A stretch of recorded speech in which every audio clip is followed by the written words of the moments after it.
mwewe bulungi kahaaga nga bwola abantu wembera mu datinga mu ssomero omu n'atadda mu eryo essomero ne mugamba I'm gonna miss you peace otuuke mu America ng'obwongo buli focused ku kintu kimu how do I make it here n'oba si relationship oba oyina maama ne taata tosuubiza maama nti ngenda kuzimbira ennyumba gimuzimbire ng'otegedde nti nsobola naye abantu bava wano alaniha oyo nja kuweerera boyfriend girlfriend bw'oba ogenda nga ddala nga tolina mpapula tolina future omwana abandi mwesonyiwe agenda ayiriba ebibye mukama bw'abasanza mu future eyo mwabamanyi kati boyfriend ne girlfriend ogumira ku ki video call ne WhatsApp call paka ddi bw'atwala emyaka 2 4 5 6 onoomulinda emyaka 6 kale tugambe mu kipisa emyaka 6 n'amala n'akomawo ajja kutunuulira wenna ng'agamba banna ansamaziwa engoye ng'alaba jjini agamba omanyi bwe nzirayonza akugambe zino engoye ez'e Uganda toddanga muzambala nja kusindikiranga engoye agambe enesimu saagala kukulaba nayo akuwa essimu kati olwa relationship weeri nayo tokyali mugezi ofunye omugezi akola ki akulowooleza because nobody teri muntu ava mu Uganda n'agenda mu diaspora obwongo bwe ne busigala kyekimu naye mu diaspora you have to be a father ala nojja kyusa diaper oli okyusizaako ne diaper system ya America tesobola kuforcinga kubeera good loving father tebasobola kuforcinga kunaaza baana but basobola okuforcinga obasasulira kankwanjulire the Ocean of Knowledge School erisangibwe Kasangati lino ly'essomero wogenda okutwala omwana wo oleme kuba nakweraliikirira kwonna ku ngeri gy'anaalabirirwamu awamu n'okuteekebwateekebwa tuwandiisa abaana okuviira ddala ku dekeya ne kindergarten ekifo kyaffe kya mulembe awali n'ebibiina ebigazi obulungi kino nga kiyamba omwana okuzimba endowooza ye abasomesa baffe bafaayo era batendeke mu kulabirira abaana n'okubateekateeka ekifo abaana we bazannyira ekiyonjo ekibayamba okusitula obusobozi bwabwe songeera abaana baffe tubasomesa ebintu eby'enjawulo music, okuwuga, fashion and design, ebyokufumba keki n'emigaati, saako n'ebya tekinologiya, entambula weeri ku ssomero, okutambuza abayizi abo abava ewala, era tuteeka nnyesira ku ndiisa yaabwe. Tulina ne saluni y'enviiri ku ssomero wennyini, n'olw'ekyo omuzadde totunula walala, leeta omwana wo atwegatteko olwaleero. The Ocean of Knowledge School tusangibwa Kasangati Bulamu. Okumanya ebisingawo kuba ku nooti 7 nooti 6 5 nooti 1 nooti 32 ne nooti 7 6 3 273 837. Kale ku mukutu kwe tuli Cruise Exclusive Alain Cruise gemanya nyongera okwanirizaako yona gy'osinzidde okubanga ate ondabira webali nnyo bayire ddala naffe tugenda mu maaso n'okulaba nga tulondaba abantu abayinamu information erimu ensa. Nja kukola nga show bazirabibwa abantu 10 zirabibwe oba zirabibwa abantu 2 zirabibwe naye nze so long as show yange erimu ensa nja kusigaza mmwe namwe mumanyi oba mulinvaamu nga mulaba bembaleetera mwagala bali abawe mulaba bakola bitya sijja baleeta sijja leeta bintu bya vibe but njagala omuntu alaba show n'ogitulako essaawa yo namba neeta kusala oba oli ku shift neetambula paka ku makya naye ng'ogamba Cruise nekitegedde bulungi nnyo ekintu nekiba nga kitambulira bulungi nnyo maliradi sana. Alain Cruise gemanya wendi wano n'omugenyi wange twatudde dde okulaba nga ate Uncle Paradise wali bulungi nnyo. Paradise erinnya eryo ndowooza liri nnyo mu Bible yawo naddala ffe abanaatuuka mu eyo ensi ensuubize ffe abagenda okutuukayo abakoledde ensi eno ebintu ebino. Is Paradise your real name? What do you mean real? Like real name like nga bonagali eri ku mpapula ly'okosiza mu ssomero? Wayironda bulonzi? Katonda yalimpa. Katonda. And this is the only time I want to baseka. This is the only time nze wengamba nti Katonda yogera nange. Yali November 2023. Pozi go kategori nkuba kyeyo wa state ki? Nze siri nkuba kyeyo alani. Nkuba kyeyo. Obera mu America. Mbera mu America. Toli nkuba kyeyo? Nze siri nkuba kyeyo. Abantu enkuba kyeyo ze easy word okukale referring ku bantu. Oba nga bolaba ekigambo musama oba nkuba kyeyo. Nze siri nkuba kyeyo. Nkuba kyeyo is a worker. Nga bolaba nti n'oleeta omuntu ewaka omukozi ng'avudde ewala n'akola ki nga bwe bajja omuntu e Masaka n'agamba tugenda kusindikira fena tuba tuvudde Uganda ne tugenda mu nsi y'abali yes okukola ate tugenda kunoonya life esingako ku gye tulina tetugenda kukola kubanga waliwo ebirala ebitambula n'obulamu okukola ki okusinga okukola ogwo omukozi gw'oleseewo asobola otandika amaka mu famire yo kitegeeza bw'atandika famire omujja e Masaka n'omuleeta mu Kampala w'atandika famire aba akyali mukozi kweri era eventually ogenda mugamba kola kigenda kati abantu abawangalya mu nsi nga America, Canada, abali mu UK abo si nkuba kyeyo kubanga omanyi lwaki tebalinda contract eggweko oddeyeeka bw'obanga oyina ebbanga lyo contract yo gwe nkuba kyeyo because ekyakuleeta kiri kimu ate era tosobola kuzaalira ku kyeyo tosuubira omuntu azze nga ozze kukola contract ya security ya myaka 2 ate okukola ki ebyokuzaala otandika otya family abantu abali mu America tebaba nkuba kyeyo mukama wange muli baki bwira nga bwolaba muli bawaka ng'olaba omuntu bwa relocatinga era ffe tetugamba relocate relocated nga bw'ova mu kyalo n'ojja mu Kampala n'otandika obulamu n'osanga omukyalo e Kampala n'owasa n'oyongerayo obulamu bwo kitegeeza ne bw'otadda Masaka teryakola ki teryakulinako obuzibu era odda Masaka nti waliwo embaga n'obeerayo ku mbaga n'omala n'odda gy'obeera gy'owangaalira okategeddaako kategedde buuza ku bantu abatulaba abantu bakunsabye omulundi ogwokubiri balamusizaako mwenna abatulaba Paradise nga bulijjo Paradise UG nsooka okwebaza Alan for bring me back again alhamdulillah ne musajja mufumbo yes mpeta mugirabye mpeta kweri mami gyali mu America ntumirako ku mama wange tata wange family yange my brothers and sisters kansubire mwenna muli bulungi my days are coming to an end so I'll be seeing you soon manyiza abaana be Saudi babadde batandise ne Dubai kabangamba Alani do you think he's single Alani he's not single he's a married man aina makage n'abaana ontegedde bulungi nnyo saagala kuddamu kunkubira simu mbu he looks nice mbusimanyi I think that guy is a genius mbwayogera bulungi nnyo ayina ebigambo ebizimba is a dad yes he's a daddy ayina n'omwana ayina n'abaana mu America ate nkumanyi obadde obalirako mpapula tokigeza nkakubye nze abaana mbagambirawo wano wamma mami wa Paradise mami owewaka sigamba maama mami ekintu okirina bwoti okinywezezza bulungi na protectinze bulungi musajja wange tugenda mukuddiza nga ate ali intact amina otherwise how you doing I'm doing well obulamu bugamba ki obulamu tebulina mutawaana abantu bambi nebaza maama wo emmere gye yakuliisa omanyi okubanga oli musajja mugezi kiva ku bintu bingi nene maama naye mwenye emmere wano gy'aba alyanga oli lubuto olina omwana gwozaala n'ogamba waawo ng'olaba ayogera mu bantu nga kyemanyi naye atambula eno oyo mutabani wo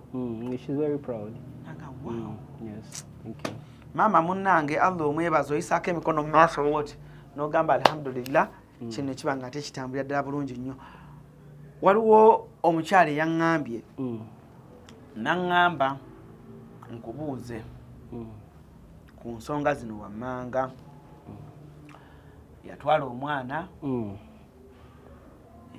ewamwe mu America babeera Texas bwe yatwala omwana nadda mu kufukumula abaana mulenzi omwana n'azaala abaana mu bakazi ab'enjawulo 3 kati abo abakazi 2 ne bamussa mugiyita mutya child benefit child support child support ne bamussa ku child support omukazi yankubidde ng'akaaba naŋŋamba Alan nze kyempitamu kati ate omwana nze zenkola nange ate kati zempa omwana naye omwana gwe naleeta okyusa obulamu lwaki ampisa mu mbeera bweti naŋŋamba yakulabye ng'onnyonnyola mistakes abazadde ze bazze bakola amaziga ne gamuyitamu n'agamba I think I made the wrong decision okuleeta omwana wange ku America kuno naŋŋamba nina abaana 4 bonna balenzi naye omwana omu oyo alimu abaana nga 6 ne bana abalala 3 bali okay naye omwana azadde abaana ku America akyazaala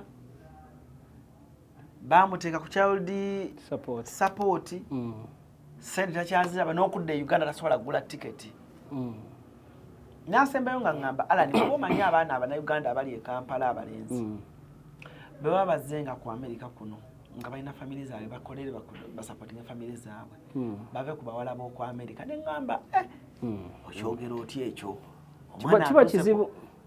kiba kizibu okwogera omwana atuuse ku America omugamba ave ku muwala wa America kiba kizibu naye osobola okitegeera Alan naye kati fayiro ngitadde ku mmeeza yo omukyala nawe nakuwulyako lumungu ogamba mwewala okuzaala nga muzze ku America si ekyo kyetwogedde nti si kwewala completely omanyi Alan omuntu omugezi yayigira mu nsobi z'abalala okitegeera Alan tewetaaga kubonaabona nga nze bwe mbonyaabonye gw'okubeera ng'oyiga ki lesson eyo okitegeera kati nandigambye omukyalo we first of all tusuuse okusaasira kwaffe koze embeera gy'alimu nzibu abazadde bangi bakiyitamu ddala nga maama nga taata taliiwo okitegeera noleeta omwana maama toba taata so tomanyi kukola ki kuyisa mwana bulungi mwana nga taata bwe yandimuyisizza omwana omulenzi child support kitegeeza bali mu kukaka obuvunaanyizibwabo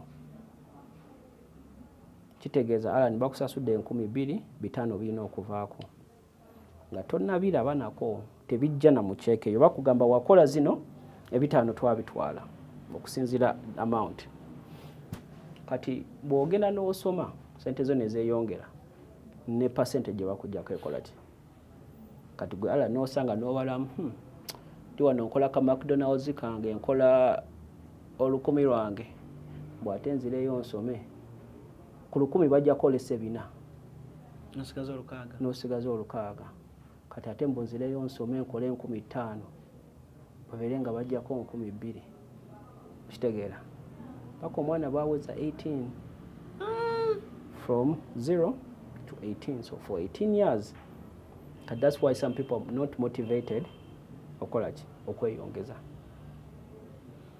okitegeera n'agamba nze kansigale wano bwe mwamugenda kunsala ssente munsale ku luno 10,000 sigenda kwongerayo maaso just so you guys can kola ki ku benefitinga naye ng'oli abamwanawo so kati abazadde abasinga tomunenya teyamanya okitegeera teyamanya nti embeera eno erituuka bweti byeyakola ne byataakola omwana aba akuze tosobola ate mwesalako kuba abaana bali baana bakibazzukulu bo just omukyala alina kulinda bulinzi oba omwana oyo kuba era watuukirako embeera talina kyasobola kukola goloza alina kyasobola kukola Alan ate anaakola ki si mwana muto nti osobola kugamba kamubuzebuze mutwale Uganda mulekeyo at the end of the day ebeera lesson nti gwaleeta omwana mu diaspora nga muto ddala nga tewakula naye nga wamuleka Uganda wa myaka 10 ozeemu omulaba wa 17 ojja emyaka 7 omuntu aba yakyuka bw'otuuka mu diaspora lwaki tugamba nti be careful okuzaalazaala olaba wano Uganda namuntu azaala omwana n'amutwala mu kyalo obulamu bwe ne bweyongerawo ne bwaba muwala n'azaala omwana n'amutwala ire wa maama n'abanga abaweereza ssente wayagadde naye mu diaspora you have to be a father Alan ojja kyusa diaper oli okyusizaako ne diaper Alan diaper ali ogikutte nako ojja kyusa diaper ojja kutabula amata g'omwana okitegeera eyo support yonna yo America bakusuubira ojja beerawo kati bw'ogaana obikola omanyi we bakwatira wali ku kaceeke okitegeera system ya America tesobola kuforcinga kubeera good loving father tebasobola kuforcinga kunaaza baana but basobola okuforcinga obasasulira child support egenda so far as basobola n'okuteekako travel restriction wali abantu kati ekyo kitwakyogera kuli wali abantu nga tebadda Uganda because balina travel restriction either bako woyina sente nyingi emabega nti aba oyine mu mutwalo gumu mu child support oba back taxes otasasula ne bakuteekako travel restriction agamba gwe oyinza n'okudduka sooka olindemu ng'era bw'ogenda ku kisaawe basikaninga passport yo nga tosobola travelinga.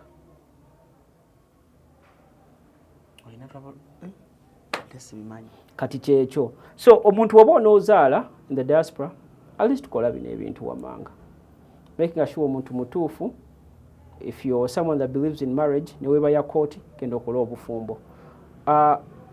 Omufumbo alimo resisting nnyo child support because it's a committed relationship. Nti wagenda ne mukola embaga n'abagatta osobola okulaga nti osasula rent. So child support bagikuteekako ng'ofeilinze okitegera Alan. Tebakera bumakirizo ne bagamba nti kati naye bw'oba olaga nti omwana mulabirira musasulira bino biki bangamba kasita omukazi aloopa kiba kiwedde. Si kituufu.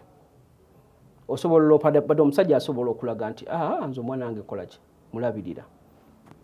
Receipt nsasula waasula rent gagana amata ge nagula zino groceries ate taba musajja yeka n'omukazi basaba muteeka ku child support. Bw'owasa ebiseera ebisinga aba musajja because ebiseera ebisinga omusajja yaba primary caregiver. But n'omukazi basaba muteekako. In fact ne weeba divorce omukazi wabanga yasinga obugagga basobola omutwalako obugagga bwe. Tekiri ku gender kiri ku who is the primary caregiver. Nti era kati gwe Alan n'oba tugamba olina omukyala nga gwasigaza abaana ebiseera ebisinga ng'olaga gwali mu available ng'omukazi tali fit kubeera n'abaana gwe bawa gwe n'osigaza abaana. Okitegeera? N'ekiswazaamu kirabisaamu. Nga mukazi wa si Halle Berry. Halle Berry aba asasula $5,000 buli mwezi egya $. Ku musajja gwe eyaziwa omusajja gwe yazaalamu abaana. So ate ng'ennaku zino abakyala bakola ssente nnyingi. So oyinza okubeerawo nga mukyala wo yakusinga ssente. Abavuka mpulira nnyo abazadde abatutte abaana e Bulaaya ng'oli agamba bane mutugambire ku baana abalenzi zipu zammwe zipu ye ejja kukuleetera obuzibu zipu. Abakazi b'oku Bulaaya si bangu. Abakazi b'oku Bulaaya bagamba abasajja si bangu ab'oku Bulaaya.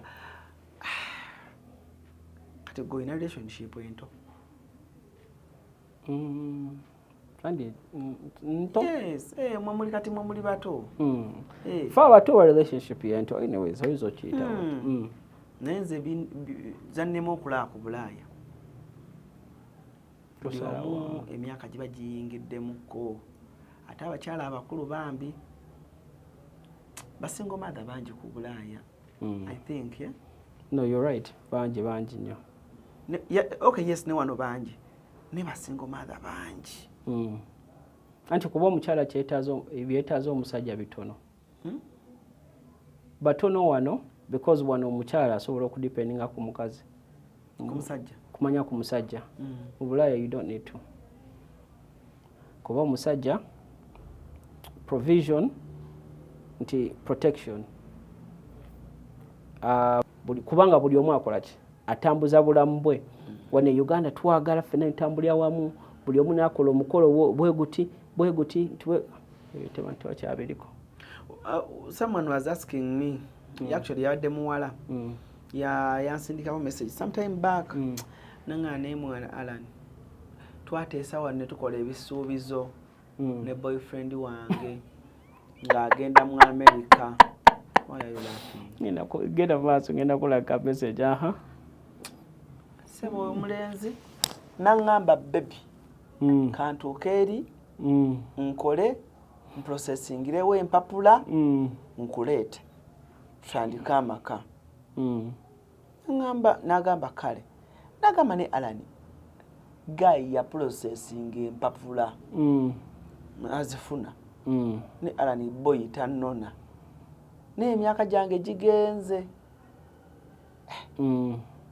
Leni kyambadde ekibuuzo lwaki abantu abagenda ku Bulaaya tebadda kunona baagalwa aba. Anti ono gwe mbadde nkugamba la message yasindikira mpanvu bizibu ngambulira story yonna gye yayitamu era nga bw'okinnyonnyodde oba yono yayina boyfriend biwanvu nnyo tosobola bimalayo yayina boyfriend we ebyo omusajja ow'omukazi nga toli mufumbo tolina mwana n'oyo muntu mukama n'akuwa omukisa ng'ogenda Bulaaya musiibula omugamba omanyi tubadde naawe naye kati nkutadde. Allah. Love is stronger. Love is stronger than anything. Omanya ate obuzibu bw'oba ng'oli ku sure deal kati nga ffe nti taata wange yantutte mama wange yantutte gwe kale maybe kubanga myezi 4 myezi 5 osobola okukola ki okudda n'obeera n'omuntu alani abantu bakiweerumya omutwe ogenze togendedde ku mpapula tumanyi lw'olidda ogenda tuuka eri asooka tusigira ekifaananyi nga bwe kibeera tusigira ekifaananyi mukwano gwange amanye omuntu unless muli mu bufumbo obufumbo gezaako official muli mu bufumbo oba n'oba si bwa mpeta nga muyina abaana ng'obadde olaba famire yammwe etambula gezaako naye boyfriend ne girlfriend weewonya okwewonya omutima. Here's what's gonna happen. Genda linnya ennyonyi ogende mwogere the first few months mujja kwogera. Number 1 ekigenda okusooka kyogenda realizinga empapula nzibuza funa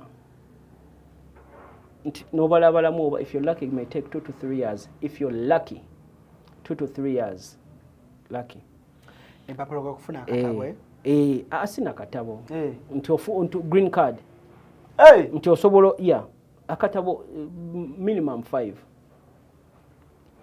kati osooka otunamu ogambe relationship eno omuntu gwendese mulese ntya agumire kuki ow'omwana ayina abaana bagamba ono nyina tayina ono omusajja worth fighting for because era ne bwanadda nja kuba naki n'abaana oyo alina kyagwe oba obufumbo alina obufumbo obuli legit kati boyfriend ne girlfriend ogumira kuki video call ne WhatsApp call paka ddi bw'atwala emyaka 2 4 5 6 onoomulinda emyaka 6 lwaki gwe ala nosookuya ne ka sister ko let's say ka 25 ne kawuza 31 nga kakyalinda musajja mu diaspora n'otuulaawo mwewe bulungi kahaaga nga bw'olaba nti wembeera mudeetinga mu ssomero omu n'ataddamu eri essomero ne mugamba I'm gonna miss you peace otuuke mu America ng'obwongo buli focused ku kintu kimu how do I make it here niwoba si relationship woba oyina maama ne taata tosuubiza maama nti ngenda kuzimbira ennyumba gimuzimbire ng'otegedde nti nsobola naye abantu bava wano alaniha oyo nja kuweerera nja zimba wano ebijja wano wonna tugenda longoosaawo maama eyo ennyumba mbasuubiza jjukira maama akuwa omwaka ogwo agamba ono omwana yanneerabira tosuubiza kozi nawe gy'olaga tokola ki tomanyiiyo gwa America ogimanyi gendayo land of milk and honey Alan bw'osuubiza ogenda kwejjusa va mu relationship eyo gy'olaba nti no ebadde ekyali nto kitte nga kikyali kito ki relationship kyo ogende omuvubuka muto so we bakugamba nti olina okusoma emyaka 4 towebuza ate nyina okuweerera abaani osome emyaka gyegi bw'olikomawo after ng'omuntu owaali kamutandikirawo but don't sacrifice your future. Teriyo soulmate okimanyi soulmate tekiriyo. What are you talking about? Teri soulmate Alan. Teri muntu omu gwe bakutondera. Tariyo. You make it work with aliwo. Kubanga gwe Alan tosobola kuŋŋamba nti buli muntu ayina omuntu omu gwe bamutondera oyo omuntu katugambe abali mu Uganda ffena abantu baffe batonda mu Uganda. Paradise njagala onnyonnyole gwe kiki gwe science kyoyo akubelievingsa nti girlfriend wange tasobola agenda mu America nanzijukira gwe kiki ekyo schedules kyeze zimwerabiza nze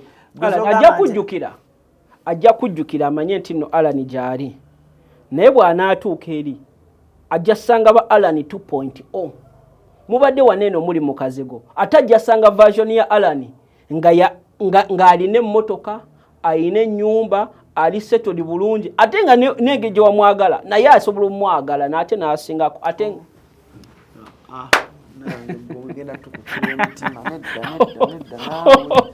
owa girlfriend Alan obeere Uganda omwana omuwala ngenda kukubira ekifaananyi ky'omwana omuwala ow'emakindye wano oyiriba oba mobile money biki olina obugatto ofokasinga nnyo okuluuki obutalabika mbeerayo n'ogenda mu America n'osoma obusawo wania Alan omuwala amaze emyaka 3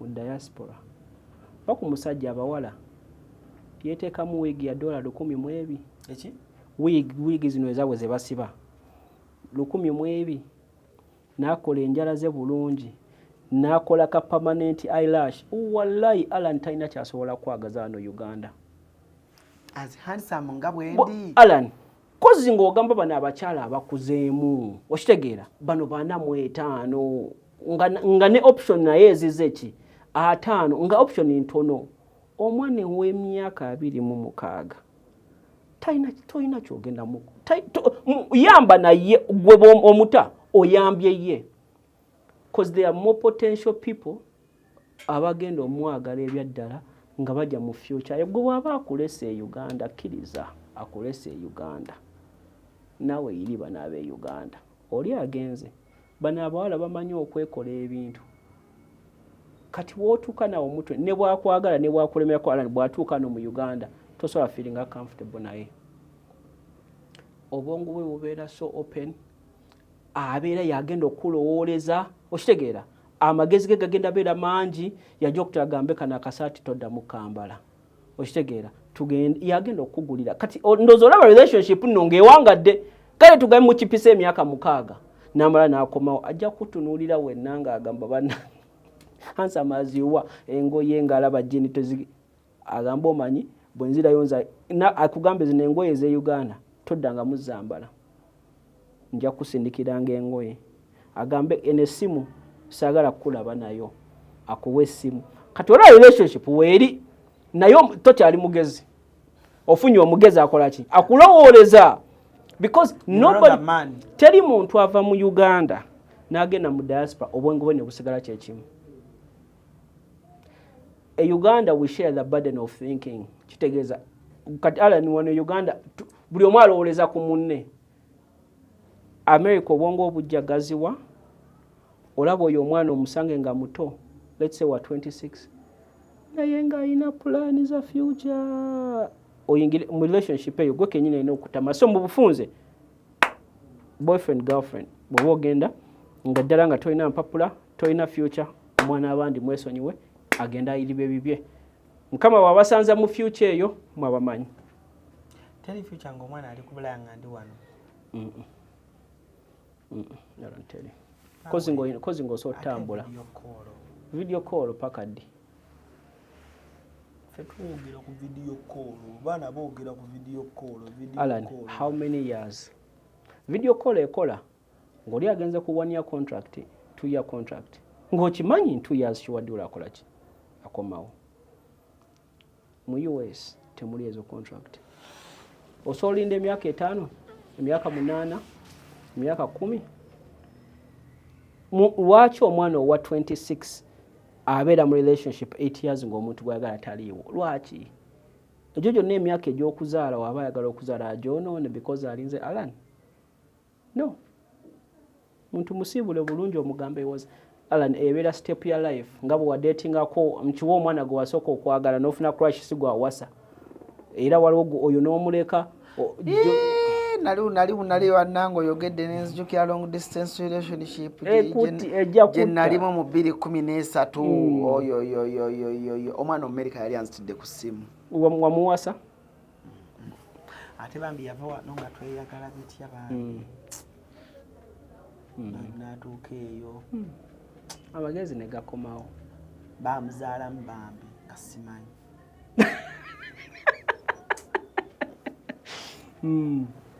bamuzaalamu aneekanuma nemugaa baby why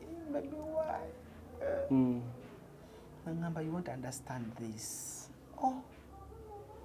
kasita bakugamba tojja kitegeera era long distance ng'omuvuka tosobola kutambula byesonyi bw'oba osobola otambula kati Alan nga mmwosota muwala we UK awobikola ko ne wogamba I'll see you next month eba next month ne bwagamba omanyi kankomewo e Uganda ne wemugamba katwesange Dubai katwesange Amsterdam nga bisoboka okitegeera nga bisoboka binya tugende Maldives America abamu beesanga Dubai n'omugamba tugende Maldives ne mwesange Maldives tugende ele ne mwesange ele ne mumbeerayo oba wiiki emu oba wiiki bbiri ne muddayo our relationship etambula kubanga omwaka tegulwawo emyaka ebiri tegirwawo nga naye asobola okuteera naye mbu bino ate nze nendaga muntu ekulemye ofuna enamba eri manya ga maama ereeta ki nakigozi Farida nga gwe Alani okitegeera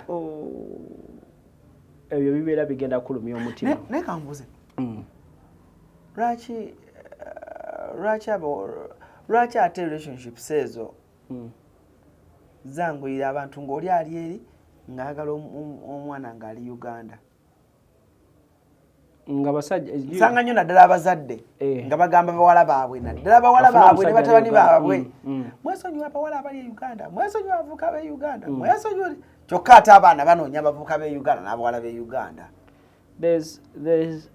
olaba mu bintu bya relationship buli musajja ayagala control buli musajja ayagala omukyala gwasobola nga kitegedde lwaki asobola because you can't lead mu kifo ky'otalinamu control okitegeera nti gwe Alan okubeera leader omulungi ekigambo kyo kirina okumininga something newebeera nga olina mikwano gyo newabeera nga abaana bo bwabeera eddoboozi yo tirina kye likola you can't lead kati ebiseera ebisinga what brings Ugandan men back here to find wives because tebanazibuka maaso okitegeera kati ate ebiseera ebimu baba baagala basigale wano because once they go to America they are going to find out things that they don't want them to know. Oli serious? Okitegeera. And this is what happens. Nakunyonyera mu kalika theory kanga ka diaspora mirror effect. Nti bw'obeera oli mu Uganda onzo okuba wayingira obufumbo ng'oli let's say 25. Ng'ekyabukuyingiza is survival. Zonna needs bw'ogenda mu America ate n'osanga nga you can do everything for yourself. You start to question buno obufumbo nabuyingira ki? Osanga luli bakusindikayo oli muwala muto ono omusajja akulabirira ye yakusasulira ne fees emakerere otokano ga naye katono omusajja musinga sente awo kitegeeza takyasobola kubogolera okitegeera lino eddoboozi lyabadde akozesa kati omusajja aba alina olitoninga down okitegeera kati nawo wano e Uganda omusajja aba waggulu nnyo taata ng'omukyala ali wano America ebasika n'ebaleeta mwembi n'ebateeka wano. Kati that means bw'oli mu relationship erina okuba ya mu love and understanding okitegeera kati abantu abasinga bamanyi nti bw'otwala yo partner ebweru wano badde omuteerako 10 n'abeera happy okyali okitegeera okyalina upper hand kozi buli musajja agala n'aba ne upper hand mu relationship nga yabimala okitegeera yesemaka naye kati ate bw'omuleeta mu diaspora kitegeeza wotaguze groceries is not a problem ajja zigula newulenti ne bwakulema swimming w'abaana naye amusobola tagenda kugamba nti abaana balina basketball ajja bisasula jjukira omusajja ayagala ka pride ke okubanga agamba gana amakaki gange bw'otuuka nga sigago nga basobola okukugoba mwe ennyumba kuba siiyo kati abasajja asinga nga mwagala naye kamuleke Uganda n'abaana okitegeera awo wamma abasajja kyovola babamu tebaagala kutwala bakyala baabwe because it becomes ate baŋŋambye mbu ne mu America awo waliwo ssebo basudi Why is he treating you like that? You can do better. Don't you know your rights? Don't you? This is America. Ate bannayuganda bennyini. Era mune musajja wange DJ Benazo yaŋŋambye tukole topic eyo. Yaddayo tetumaliriza. Mbwe abakyala babeereyo nga basuddiye abakyala b'abannaabwe. This is America. You don't allow to be treated like that. Anti olaba Alan fe twatondebwa okubanga twagala ekisingayo. America ekuwa ekisingayo naye ate nekuleka mu bbanga. Okitegeera? Because Alan, where there is control, there is safety. Nti obanga oli mu nyumba y'abazadde bo bakontrolinga naye oli safe. Okitegeera? But in America, ejjawo that control nekuwa freedom. But ate freedom tegira mu safety. Nti kyovola omuntu ayinza ogamba nze njagala kubeerawo single. Naye ate mu single inafunayo depression.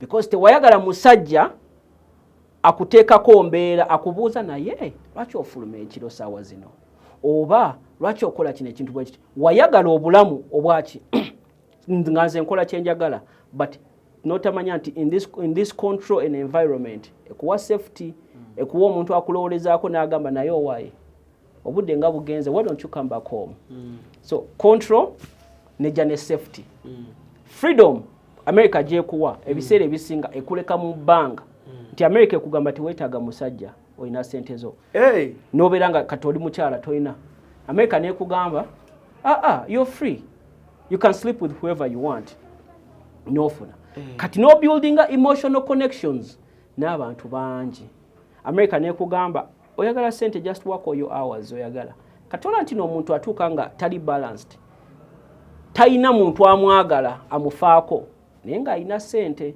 So that's the freedom America gyekuwa, but unfortunately that freedom ebiseera ebisinga is not healthy for us. Ffe baatutonda okubanga tulina abantu abazadde baffe weebali nga waliyo Alan omuntu nga teri muntu amugambako kati yo mu America wali waddeko ku live za America wali waddeko ku TikTok live ya America ngaya wali tebababuulirira mu America buli omu amanyi bakola study y'abaana America n'Abachina mu math ne bakola math babuuza Abachina how do you think you did Abachina ne bagamba nagezezaako abaana America ne bagamba 10 ku kinnaakyo Abachina baakuba Abamerica bonna Abachina baayita Abamerica abasinga tebaayita but the confidence level in Americans is so high. America ne wambuuza can you do that answer always yes but reality ebiseera ebisinga okitegeera nti omuntu ajja kugamba nze seetaaga basajja saagala nze mukyala nze abakyala nabeesonyiwa but they are extremely unhappy. Ate n'abawala abatoka bebe bakulu abali mu America baagala funa beeno nabo banaafuga.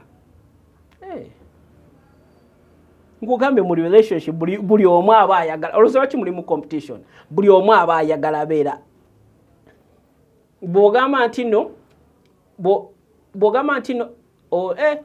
ngenda zimbira maama akayumba ojjukira wamusuubiza otuuse mu America oyingidde obufumbo kati oli n'omuntu oli mugamba ngenda kukwata $2 million mbitwale Uganda nzimba akayumba agamba ate nze sina maama okitegeera nange maama wange tukole ki tumuzimbire kati family mwina okujjamu $4 million muzimbe ennyumba 2 ze bataabatuma.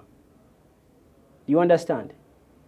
Ono yasuubiza ono teyasuubiza naye owaaye to be fair kyekiri tulina okubeera fair gweogulira taata we emmotoka ate nze wange tetumugulira n'obwo nga tumugulira okitegeera nti tukoze embaga ya diaspora embaga ewedde ne bazadde bange bali Uganda tetubakola kale tugende ne Uganda ne mujja ne Uganda ne mukola omukolo okitegeera n'osanga nga abantu bakola emikolo e Uganda because abazadde lesa ab'omuwala bali Uganda ate ne mu America ne mukola ki ne mukolayo relationship fairness. Kati mu abavubuka abato mu abalina relationships ezitambuddeko kale obulungi mwe mukikoze mutya? Katonda yeka Alan kwesiga Katonda gwe tobeerako nga musajja muna Uganda musajja Omuganda oli musajja Muganda musajja Muganda yes musajja Omuganda banaye tata amawuya azze mutwalire ku mmere tata amawuya akoze ewake wange alla tebiriyo bye twasooka okugoba. Alani nze nfumba, nkyusa diaper, njoza ebintu. Like I think oba kiyambako ng'oli muto. It's easy to accept these things because siberangako mu bufumbo Uganda. So buli kye nalaba nakirabira mu America. Noli netaberanko mu bufumbo. Naye akulidde eri most of the year obulamu obusinga. Mujjawo Kati effe kitwanguyira kubanga nze bwangamba njale nnuma nze kitegeeza ngenda fumba. Sikulangako wantu bangamba nti obamba omusajja tayingira fumbiro biki ebyo. Nze manyi tuli mu relationship tugitambuliza wamu. Okitegeera? Opikinga abana ku ssomero. Mbapikinga nemba naaza nemba teeka mu pajamas nensoma bedtime story ne beebaka. Nokola otya? Bedtime story nengisoma nembeebasa nemba teeka wali nenzira ku byange. Paradise. Osomera abana obutabo. Nze abaana obandekera. Nze mukyala ne bwangamba agenze mu overnight ku Friday. Agenda mu overnight ye ajja tusanga tuli bulungi nnyo. Ne bwagenda wiki namba kuba yali azeeke Uganda. Nandekera abaana wiki yonna. Mbeera n'abaana bange bulungi nnyo. Kati Alan kyekiwa abantu obuzibu nene tosobola banenya gye baakulira osanga n'abavubuka bamu tebamanyi kufumba. Wow. Kati akubira nagamba abaana beebase. Nomugamba bano mazo basomera akatabo ngenda kusoma kalo. Bulungi batwala ku paaka bulungi ne bazanya ne badduka ne batuuyana ne bakomera ne banaaba ne balya. Bali bameka? Bali bana. Oyina abana bana? Donsagisa. Paradise oyina abana bana? 4 kids, yes. Wow. Tobampa. Ate anu sinza butakuba kwa kwanga oli musajja. Mbayina abana. Naye omukyala. Omukuumye ngali intact. Si bizibu Alan. Si bizibu. Saba Katonda nakuwa omuntu omutuufu bw'otuukayo weetonda. Omusajja olina okwetonda Alan. Tobuza lwaki weetonda. Dreams z'abaana abalenzi abava wano ebiseera ebisinga n'abawala nga bava wano bagenda mu America nina ofuna omuzungu. Twabafunako. Nina ofuna omuzungu. Lwaki tebamaliriza nabo? Nze nabeerako n'omuzungu by the way. Wamufunako? Yeah. By the way, you're the right person. Nabeerako mu relationship. In fact, nabeerako mu relationship eziwera nga 2 zowandiise eziri serious. Na datingako omuwala omuzungu oyo gwe nalabako naye na datingako n'omuwala omubrazil. Omuwala omubrazil yali anzise ne mwesonyiwa. Tusookere kuona omubrazil tujja musembyayo wali eri. Omuzungu kati olaba ekyawulako ku bazungu ebyabyo biri straightforward. Kati naffe tulinamu akaffe like mungamba ffe ntino ffe abantu abakulidde mu diaspora. Bw'oba osobodde okulya mu diaspora like ojja kwanguyira omuzungu. Kuba omuzungu yamanyi the dishes need to be washed, aliwo yayoza ebintu. Tamanyi gender roles. Tamanyi nti mukyala yakuuma awaka, ajja asobola okulongoosa ewuwe. Tekiringa abantu abasinga basuubira. Abazungu bamanyi bulungi. Abazungu balina tradition. Amanyi bulungi kye bayita to take care of a man. Akimanyi bulungi. People think abazungu nti oba just bo bali awo. Abazungu bakuba abaana. Omuzungu akuba n'omwana. Abazungu bakuza abaana baabwe. Bulungi nnyo. Tolowooza nti no tebamanyi. Omuzungu akimanyi nti omwami wange yeetaaga ekintu kino, yeetaaga ennyumba okulongoosa biki. Byonna babimanyi. Ng'Abannayuganda bw'obimanyi, Abazungu babimanyi. Ekyawula ku muzungu bw'aba asazeewo. Bw'aba tannasalawo. Kyova olaba yayinza okugamba nze sigenda yingira bufumbo paka myaka 4 nkyasoma. Kati ffe eyo kitutawaanya nnyo. Kati nze I dated omuwala abali bamuyita Rachel yali muzungu. Relationship yaffe yali egenda bulungi naye naŋŋamba bazadde bange. Kuzi bazadde be baalinga nga bw'olaba omuntu oba omunnakyalo. Kati yali yava mu kyalo najja mu state eyo okusoma ne twesanga eyo. Kati obwongo bw'abazadde bwe nga tebuli modern nnyo. Okitegeera nga bw'olaba omwana nti njagala kireeta mu ngeri nga teruma. Nga they will not approve of this relationship. Okitegeera. Was it that because of the color? Nakyo mwekiri. But sagala nnyo kitunuuliza color because kiringanga bw'ova nkozesa nnyo example ya Masaka just kuba nyangu.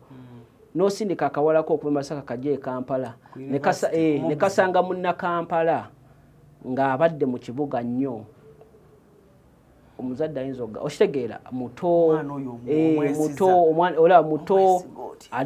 ali shapu omuwala nga si wa kibuga. Of course ne kakala kabaamu but mbadde njala kikuwamu ango nga mu Uganda nga kala teriimu era n'oyo bayinza omugaana omwana wa kyalo ng'obulamu bwe buli so slow nga n'ekyamuleta mu kibuga kusoma kyokka. Kati nangamba maana omanyi no relationship bazadde bange bayinza obutakola ki butajja approve nga era kyali kituufu. Lumu yali balina holiday gyoba yali Thanksgiving naddayo ewaabwe yali ava mu New York eyo munda mu kyalo. Nagamba nali mutuufu. So we dated for a bit. Tewagenda yoke wawe. Adisobola genda. But also it wasn't leading to marriage. Yeah. Na kati noyo ne mumala bwe nava ku Brazil ne ngamba omanyika kanzile ekyadondo. Kanzile mu bannakiganda. Brazil yakola ki?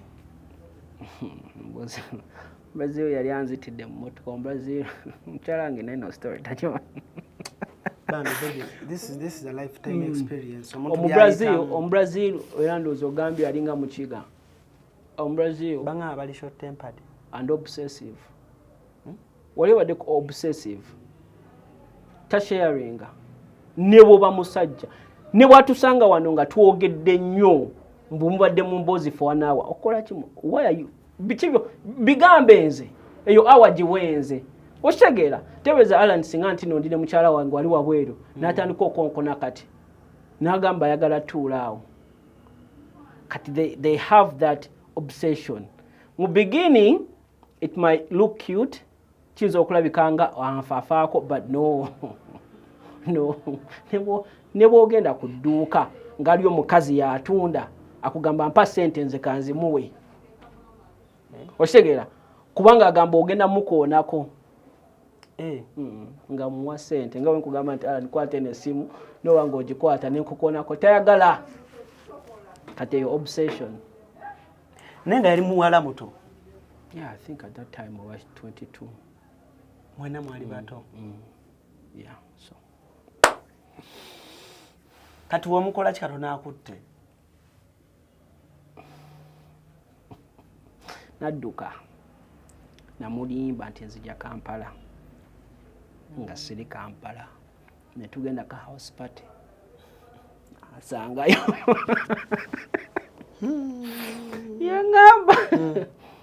yangamba bwenziramu okulaba mbwa gwe ekyanyamba at that time nali nkuzeekuzeemu ate by gundi coincidence nensenguka nenva we yali amanyi but asobola beba abantu bowulira nti nno yagenze motoka n'agikuba endabirwamu yonna n'agiwamu paint w'ennyumba n'asala emipiira beba abantu level eyo obsession kale omuntu omwenzi ogamba bakwagala nnyo but batuuka nga bali obsessive n'abana Uganda mwe bali but it's very common mu bantu aba Central America ba Brazil wiki wano ku Hasi Beauty Parlor tuli bakafulu mu kulabirira n'okuyooyoota ensusu tukola facial ne tukupepeta ka face ne kawawera nga aka baby tusiba n'okola enviiri mu buli musono songa mu kukola pedicure ne manicure tuwe kansa tusala enviiri mu buli musono ate bwe kituuka mu kukola makeup tetumanyiyo mulala tuli muyenga ku Tank Hill Road okulira na Italian Supermarket mu basement essimu tuli ku noti 72 682 953 teweerabira saluni egenda okujjayo bulungi bwo n'ekitiibwa kyo ye Hasi Beauty Parlor, a world of beauty. Dala kati fola abaddugavu nga bwe nagamba ffe in the US kati waliwo omuntu yagamba nti no oyo awangala atya mu America nga akyayogera Oluganda waliwo yamunyonyedde mu comment it's called code switching nti kati engeri gye njogera naawe si gye njogera ate n'omuna Uganda ate si gye njogera n'America kati ffe in the US waliwo time yatuuka nga abaana abaddugavu fe abaliko ddala nga kwegamba kipya nga it's exotic nga bwolaba nti no kyanjawulo kati nga bano abaddugavu abujjo bababanyiira nenga African obera munika accent nga bagamba oh my god your accent is so cute where are you from okitegera kati ngate bwalaba nti ate nga abazungu bagamba abaana abazungu bagamba mwina your accent is so cute yes ngate fena tugamba the accent is cute kati anti mu high school bye bibyo nagambe tuzokola series ya high school ne tuva mu high school bwalinga omuddugavu ono African American oyo banji abo bamanyi nenga bawula you African tell us about Africa nga like omanyi exotic it's new it's exciting kati okitegeddawo kati akufunye gwa mubulira byonna byagala omulimba ewaffe tulina engo 5 okitegera kati omufunye like akutwale wabakwano be balaba yo unique ate mbo oli mu kumovinga on ezo relationship zaabwe tozivaamu paka ngo esomero liwedde oba ngo omovinze yewa kati kye kyenkugamba bali bagala nnyo exotic ako ddala ate ngoma kubajjukira ffe waffe bwe twambala kati ng'olaba twambala masaati twambala obusweta we look nice abanyaga bo bambala hoodies bambala Jordans jeans eziri baggy kati ate ffe tulinamu kano aka okwambala obulungi high school omufirika omwana omufirika bye tugamba otwala omwana omufirika n'omuteeka eri ate womutwala nga teri bafirika bagenda bamwagala nnyo yaba aliko ate ddala nga ategedde n'akyusa engoye ezayambala kati kigenda beera kizibu high school y'omu America eri so cool high school enyuma high school watuukana n'ogamba omwaka ogusooka gwanzibuwalira kozi nali kapere kattaala yennyini naye kasita natereera nina akamotoka kanke nagula ako nagamba ka Chrysler Sebring convertible ni mugana nga tetwagula bubire nga ina ka red nga ina ka green ayagala obira babifaananyi bwina kone ku Facebook alani nga tuli nga you feel so good esomero litandika obanga 2 kitundu nga bano abaana ba basi batandika olinnya basi sawa 12 ffe nga tubeera nga mailo emu sawa 2 n'eddakiika nga 10 tuvuga n'ogenda n'opicking up bakwano bo ne muyita ka donut shop ne mufuna budonut muli mu time babiri bali mabega ne mukuba omuziki mugigyeko akabaati musama nga mu meeya awo otaddeko akabaati muvuga mulaba ababasi mubakubirako oba high school yabaki mutambula ne boombox ekiziki bwe kiti temukozesa ya radio ya motoka mukutambula nakyo ne mufuluma mujja nakyo ne muyingira classes za sawa 2 ne muvaamu 2 hours musoma 2 hours no classes within 2 hours eyebe ewedde ne kugamba last year yange ya high school man yanyumira nnyo banange yanyumira nze mukama yampa omukisa omanye high school musicals Zac Efron wala inalabira ddala nga mbituuseemu yanyumira nnyo ate yange yanyuma kuba mwalimu abannayuganda era ng'otuuka ne muholwe n'omugamba sekitto ki ekiriwo n'agamba tuzaako kine last year ya high school yanyuma nnyo era ngamba mukama banange bwakuwa omukisa ng'oli muto n'ogenda mu high school ng'eyaffe mu America yanyumira nnyo awo kasita otandika okukola ki okutegeera etawanyanga wakayingira banze yanyumira ne bwe bandingambye giddemu omwaka kankubuuza nona ekintu kye nabuuza wano omuntu bwe muba musoma mu high school mu America musoma ku ba greatest African leaders biki baba basomesaako ba greatest African leaders oli banagamba Nelson Mandela ngafu tubasomako ne bagamba Sir Samuel Baker munange Johnson Speak bagamba wundi bana bapotigo tetubasomako tetubasomako. What do you study about Africa? Tewali wanji tewali kyebasomesa ku Africa mu high school tewali wadde n'akatono. Chovola beera oseko mu America ne bamubuuza nti what's the biggest country in the world nakugamba Africa. Tewali kyebasomesa kuba tebannafuna mulamwa makulu lwaki wabasomesa Africa. What? Tebasomesa Africa. Do you get shocked nga mutuuseeyo nti tebasomesa abasomeddeko wano n'otukeenoga otuuka ng'olina bi-theory mu mutwe bitagasa. The first thing ky'olina okukola unlearn everything kye bakusomesa. Why did the Khoikhoi migrate? The Mabamu rebellion.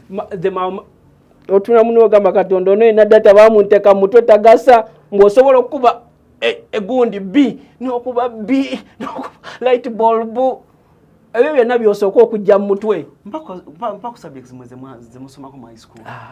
Tusoma English, kati tusoma calculus, waliyo social studies, American history. Kati mu high school waliyo gye bayita electives nti olonda. Ebimu bironda ebintu bironda. Of course waliyo physics, math, biki calculus eziri serious. Then waberayo ne kati nganze nasoma TV class. Nenjukuba wali nasoma American history. Kisinza ne college oyagala ogendako ne byagala okusoma. Osobola picking up sciences. Wali eziri mandatory. Neje weyongera okusoma ezimu nga I think na Uganda akikola. Ezimu droppinga. Kati osoma ebintu nga graphic design. There's arts and there's sciences. Naye era mu ebyo byonna history gwe basomesa mu high school is American history. Oba oyagala history omusanga mu college African history. N'ogenda mu college ng'emuyina n'osoma African history oba African studies. Wano basomesa American Revolution, mainly byaba America beka basomesa. Kuba balowooza bye bikugasa byokka. Kati wangamba luli high school yebanga secondary. Then college? Katanti, here's the thing. A university has buli university ina college.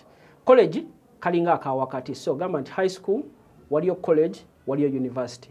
Ekyawula university college yeringanga institute esobola so ekyawula ku university esobola okuwa from first level of college to doctorate.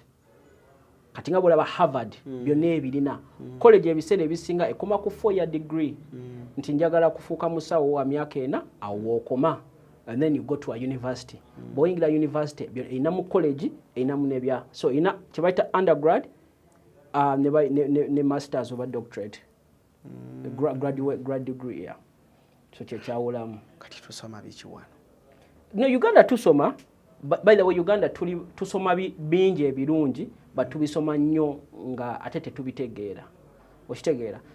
Kati wotuukira okuba omutima mu America omwana akuba omutima aba sure ogwo omutima gwalina okuyiga.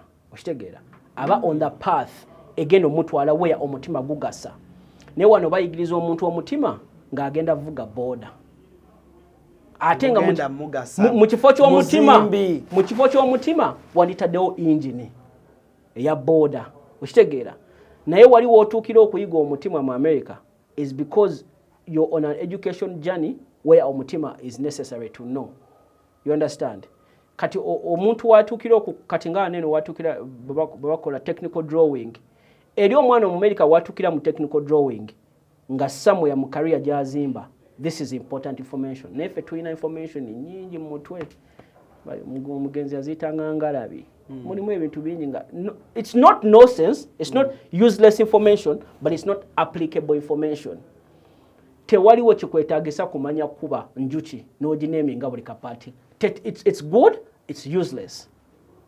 Okitegeera. Tewaliwo kikwetaagisa. Kirungi nete kingasiza. Kikugasiza. There's the Mau rebellion tena kye yakugasa.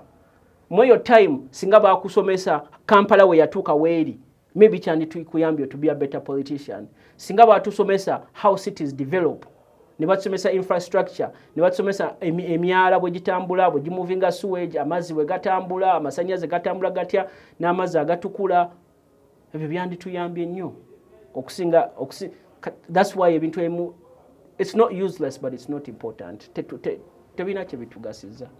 I see a post saying mbu abavubuka abaffe wano mbu TikTok yammwe mu America ndala nnyo according to TikTok ya wano. Mbu wana bana bamukuma mbu TikTok yammwe algorithm yammwe ebawa bintu bibagattako byokka. Is it? So yes. TikTok kubanya na account bili nyine ya Uganda nyine ya US. TikTok gives you what you consume most. Now we Uganda also auditing algorithm yo. Buli wosanga ekintu kyoyagala say not interested, not interested, not interested, not interested. Ebifaanana bwe bityo wajja bijjamu. Nti bw'osanga abantu nga bavuma n'omuteekako not interested, ojja kikola wiiki emu. Then bw'oyagala okulaba bw'oba otiikingako algorithm ejja kweditinga. But mostly when in Uganda, TikTok is, well, it's a joke. Abantu just, it's like a fun place with abantu bazanyira.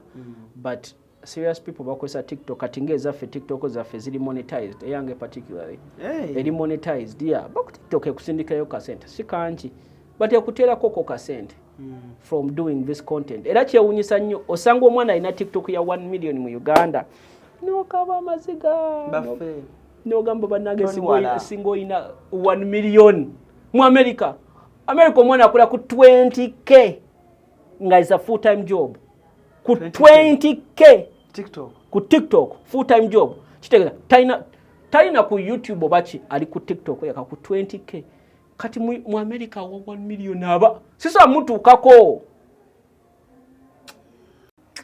osanga omwana ali mu 800,000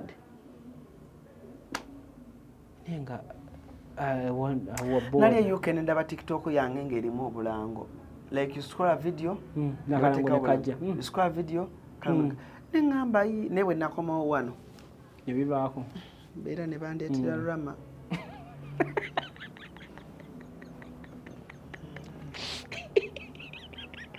bandeetera rama mukwano gwange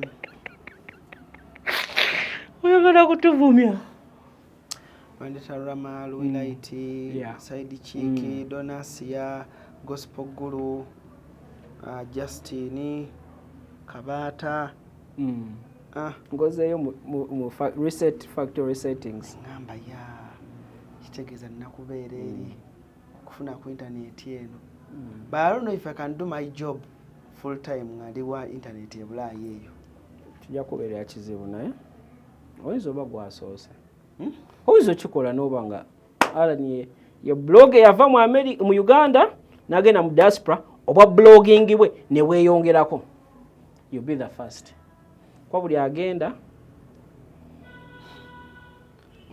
eri system ekuteeka mu gundi bakuwa okugolola olaba eddanga abayimbi bajjawo nga mu 2010 abayimbi banyiiganga nnyo nga tetubasudiya waliwo omuyimbi bambi yakola ekivulu kye n'akiteeka awo ewaffe bayitawo ka French club nali ku kamera twali mu 17 nga ne bandi y'abantu 8 obagatiddemu abantu ne bagaana okujja why yayita tamanyi nti tuli busy abayimbi bajja mu diaspora bakola bega abantu bajja babeebaza nnyo kubanga ewaffe abantu wabeera bakwagala obuuza jjajja Ragadi bakufuwa bulungi bakuwa ssente kuba ye bwajja talina buzibu ajja abantu people don't have time abantu balina budde nga tumaliza show yaffe olunaku olwaleero what challenges have you got ng'omuvubuka omuto ayagala okugula ku ttaka e Uganda oba ayagala okugula ku properties oba ayagala okutandikayo ekintu e Uganda which challenges have you faced as a Ugandan who lives in diaspora ebyamataka anything real estate nsobola okuwa example nze nagulako awo nina ekifo kye nagula omusajja ne mugamba omanyi natugamba mumpeemu akadde ne tumuwa akadde twamuwa wiiki 2 twakomawo tanka aziggyemu amadinisa agakuddemu so that was my biggest challenge actually mu bintu byenkoze ettaka lyali tuufu empapula ziwaziina kati lwaki yabijjamu nze ati nze yamuwa obudde ne mugamba yangamba nyina okumuvinga okudda ninze ne mugamba tetwamuliiko tugamba gwe tukodde mu time gye twakomerawo that's the thing nti amazima matono ne Uganda era ngamba omuntu bw'ojja Uganda assume everyone ayagala kubba then otandika okulondamu bw'olaba nti tebasobola but default assume everyone ayagala kubba challenges nyingi mbaddeko mu bifo where abantu abaagala okutunda kyenebaza Mukama teryanzibye Teshegeza nti tebasobola bateri anzibye because ngezaako nnyo okukozesa abantu betulina mu family okunyambako because oba ne awareness njirina nti kati oba n'okumanya nti nkimanyi nti chairman basobola okukuleetera chairman kati nemmanya nti no chairman banyina musanga si bano we baŋŋambye nti ono chairman banyina okugenda ku kyalo ne nkomawo ne ŋŋamba bannange tulina obuzibu njagala kukola ki ogenda na chairman okitegeera confirming nti ye chairman nti kati mmanyi nti ettaka okwata emitwalo gyo15 ogenda mu lands ne bakugamba nti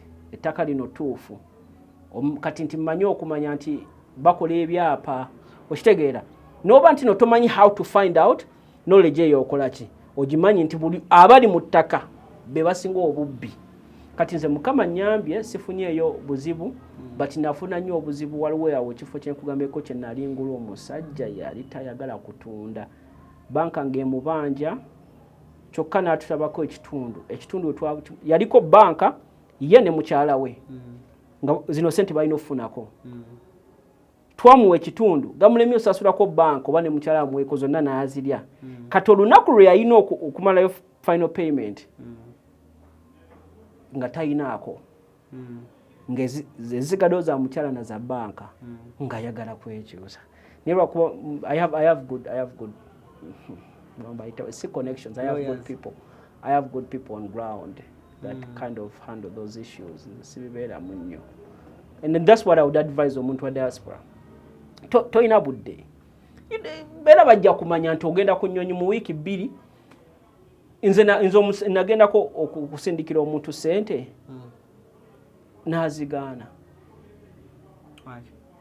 n'azigaana ali mu kubula nsanga wano tayagala kujjagala ennaku zikole ki ziggweyo kati awo nayigira ne ngamba ye nfaaki if you can find a trusted lawyer oba company ebikola because a company bo balwane bo bali wano ku ground kati buzibu company kubba naye nakyo kisoboka olche kinkunyonja mu Uganda temuli sure answer mu Uganda buli kisoboka nti ne company oyinza ogifuna ne begattana oli ne lawyer kenyina asobola okugamba kati nettaka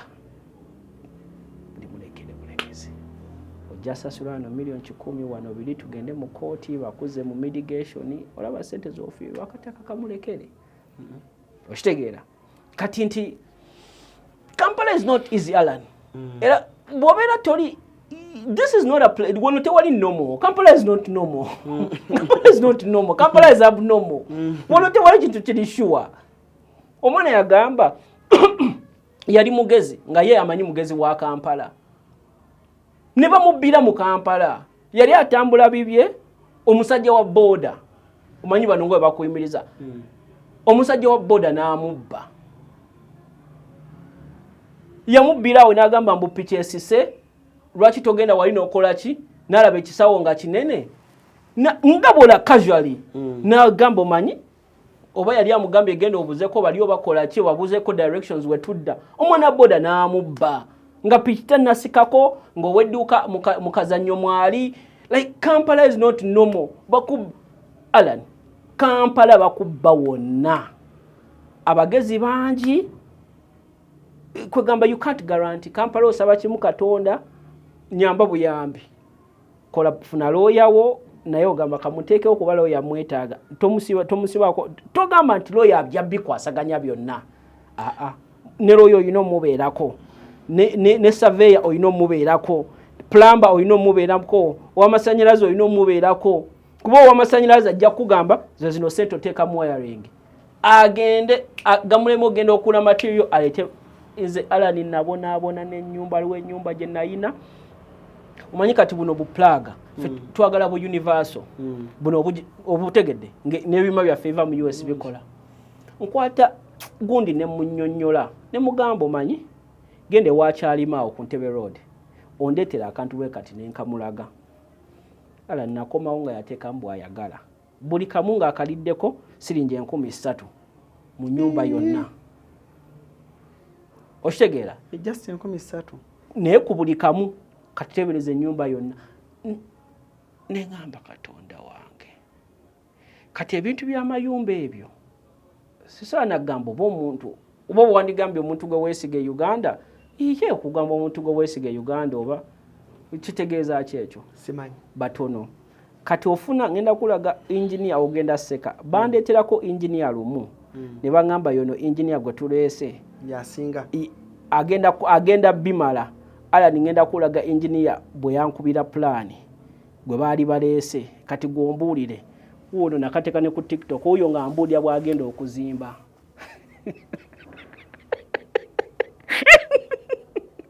ngari mu kunyinyonyola video ogenda kampa joza ino katera w'abantu ono engineer gwe bandeetera nangamba kati olaba wano tugenda oteeka ono engineer tulinga nga abaana bapitu linda wati kyakola ki nga kyandaga nti kati bwe tuzimba wano eno bwe tuti nga tena kyakuba ata wakuba anyinyonyola akoogereramu lwakuba sound saagikwata naye nga that's his plan okitegeera eno ye plan y'ennyumba nalinako extension kenjagala oba otuma ow'amasannyalaze n'ajja n'omukono ne kapepa n'agamba tugule bubalubu bonna n'awandikano ku mukono ne peni ng'abaana b'essomero aba yakatuuka n'agamba bino ebintu bisanguse mpozi ogambe tugule ki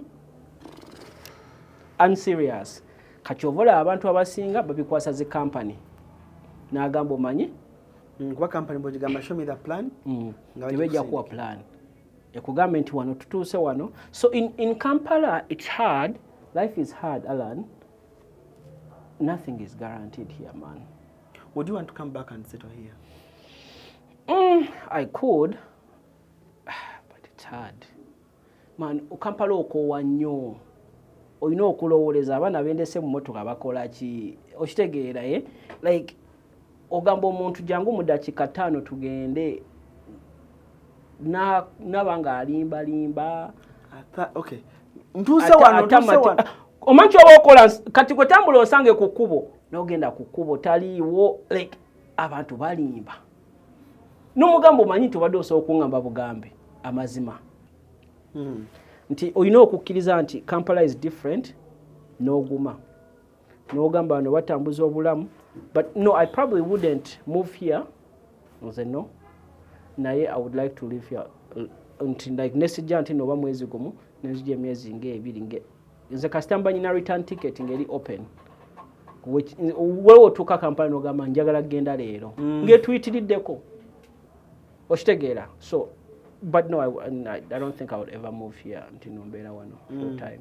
But is it a good place to invest your money in? Is it a good country? If you can travel. Keyword. Bw'oba tosobola kulinnya nnyonyi w'oyagalira, I would be very cautious. But ekintu kya Uganda, you don't have ebintu ebyetaagisa mu nsi bikyazimbibwa. So omuntu ali good investor. This is a perfect Yola abantu bava wa America ne bajja ku investinga mu Uganda. Uganda is nice. Kubanga everything can be fixed. Oba okitegeera. Buli sector mortgages teziri popular. Omuntu analeeta mortgage ey'omuntu wa bulijjo nti obanga osasula lese emitwalo 5 nenge ennyumba gy'osulamu yiyo n'akikola nga kiri profitable agenda gaggawala. Okitegeera kati nga bu estate owe bulaba nti noba ne bagamba nti muzimbye za apartment nnene bweziti nga naye nga omuntu wa bulijjo asobola affordinga. All those opportunities are there in real estate. Almost every sector erimu abantu batono nnyo okitegeera mu transportation naye Uganda Kampala ekula mangu olaba kati nga kati ezo pictures eziri electric just 5 years ago those were not even there. If twakulira nga meti yetwane ku ssomero okitegeera abalaba ku meti kati right now waliwo pitches z'amasannyalaze right now olaba nti no tulina ethernet ebintu amanya gonde bagita batino fiber ebintu bitandika okula ku speed ya amaanyi. That means wali abagenda ofunamu abateeka mu which I knew idea jo wali agadde okuinvesting Kampala omuntu akubuuza nti Paradise golaba ng'omuvubuka kakikosolo ye Kampala ng'okakopya bulani kakola naye ng'olaba kamisinga we Kampala mu industry ki yonna kyonna gwe kyolonze so nga kisingiza sente abantu e Kampala wano ndimu kulowoozaamu ekintu kyendaba nti ekilaakinga ninga abantu bayinza okyetaaga it might be a service service oba business abantu gye bayinza okwetaaga mu Kampala ngebulaya gyeri naye nga wano olaba nze nanditadde nnyo essira lwakuba I don't have the budget for it. Housing housing like mortgages ez'emyaka nga 3 ndaba mulimu sente nyingi abantu ne oba so housing nti katola Alan ngagwe throughout your life let's say omuntu maybe no yo muntu apangisa asasule $5,000 if I could build a system where wasobola continuing osasula 5 naye nga kwaga 5 abiri gagenda towards the ownership of that property, that's what I would do. Nandifunye ettaka nenzimbako ennyumba nga nyingi naye ng'omuntu wa bulijjo azisobola. If I had a lot of money and time kyenandikoze. If not that, education yaffe ebulamu nnyo. If I had money ekira kyenandikoze I would build an institute ey'okusoma n'ebintu ebiri serious. nga bana basoma ebintu ebibagasa ebigasa around the world, you know, like coding, artificial intelligence, stuff like that.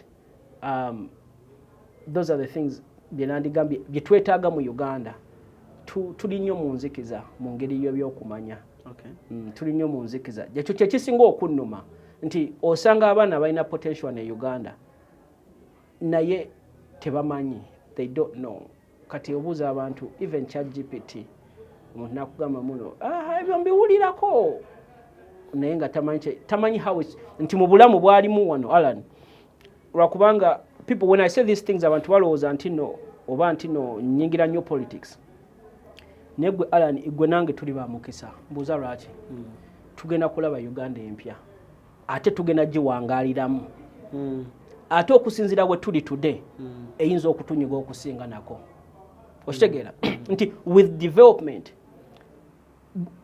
wano tuyina eddembe mu Uganda freedom nti ow'omuzika akuba nakuba byayagala sawa zonna bayisawo ekigidi owa chapati asika chapati paka wakoowera like amateeka weegali ne tegakola nnyo ne tutamanya nti with development amateeka gabeera nnyo makakali nti ne bagamba atayina helmet ku piki bakusibirawo.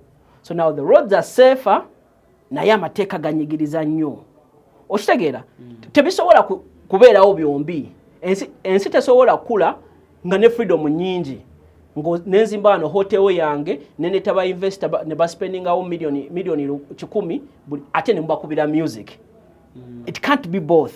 Kitegeeza tugenda gamba nti music akoma ku ssaawa 2 ez'ekiro so ne tubeera ne ordinance eyo. Okitegeera but ate omuna Uganda agenda ga mutunyigiriza. You understand? So we have to choose. But for you and me, Alan, Uganda mpya tugenda jiraba. By force. Highways tugenda ziraba. Enguudo ennungi tugenda ziraba. Naye tunaabeera tusobola mu Kampala, wobuliza abeera mu diaspora, obeera New York, Manhattan, tasobola kubeerayo. Ayina kuddeena ewaffe mu kyalo. Okitegeera nti gwakulidde mu Kampala, Kampala egenda kulema. Because buli kye wasaba, Kampala ebeera egenda kituuka. Boda ntono, emotoka mpya walayika bulungi naye gutojja sobola kubeera mu Kampala yammwe. You understand? Those things bijja bwe bityo. Nze when naviira wano eno mu 2009 Uganda wasn't like this. Nali muto ne ngamba Uganda tena social security. Kati endaga muntu weeri. Kati omanye endaga muntu kye kitegeeza nti omuntu omwe endaga muntu akwa n'emmotoka. Nagamba gwegenda kubanga ayina ki endaga muntu. Kati the country is going to continue to grow. Unfortunately for many people, it's going to egenda banyigiriza nnyo. Kuba every city emisolo gina okweyongera. Mama nacha asika chapati wali eri omugaga agenda mukubako ekizimbe emaaso amugobe. Gwabadde alya ka chapati wano n'aka komando ogenda kajjawa kubanga akede egenda beri wali. Abakede ozagenda kuguza emmere eri wansi w'5,000. Okitegeera kati oyo abadde avuga boda aliye wa mama nachi asula muzigo gwe 15. Agenda kuddawa out of Kampala. Wow, that's the reality. Thank you so much for coming through. No kujja okulaba nga ate embeera tunyumyanyumyamuko ku mboozi. Yes, I know your words always biiraako engeri gye bigatta ku bannayuganda. Njagala otutumira ku famire ya maama wange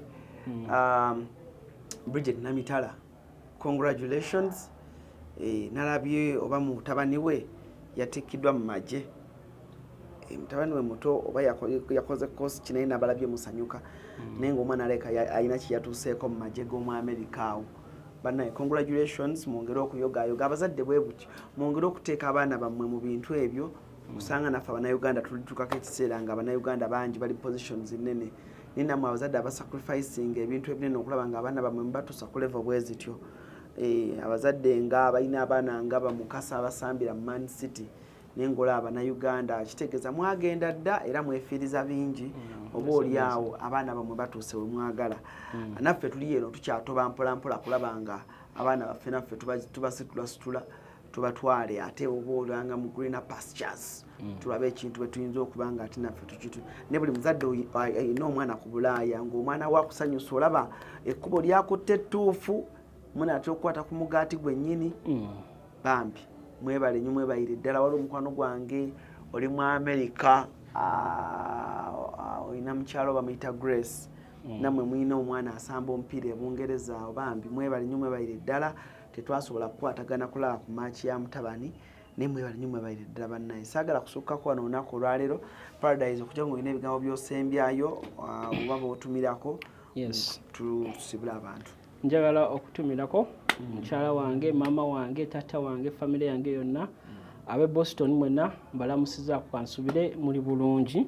Akagambo kenjagala okusembyayo kembadde akandi ku mutima always tetugwa mu ssuubi. Omuvubuka omuto, life for us has just begun. Togwa mu ssuubi. Life changes so fast. Whether oli Uganda, whether oli mu America, Dubai, Qatar, Canada, togwa mu ssuubi. There's a future for us. There's a future for everyone. Maybe life taina formula. Naye now we can win. Ukitegera Alan. We can win. I can guarantee you will win. Continuinga okweducatinga, teweekubagiza, teweefuula munaku nnyo, understanding nti Katonda yantonda bw'ati oba n'ebyotategeera by'omanyi bimala, togwamu maanyi. Keep on pushing. We are going to win. Amen. Saga kusukkako wano olunaku olwaleero bannaye. For now, nsibe bulungi mwera.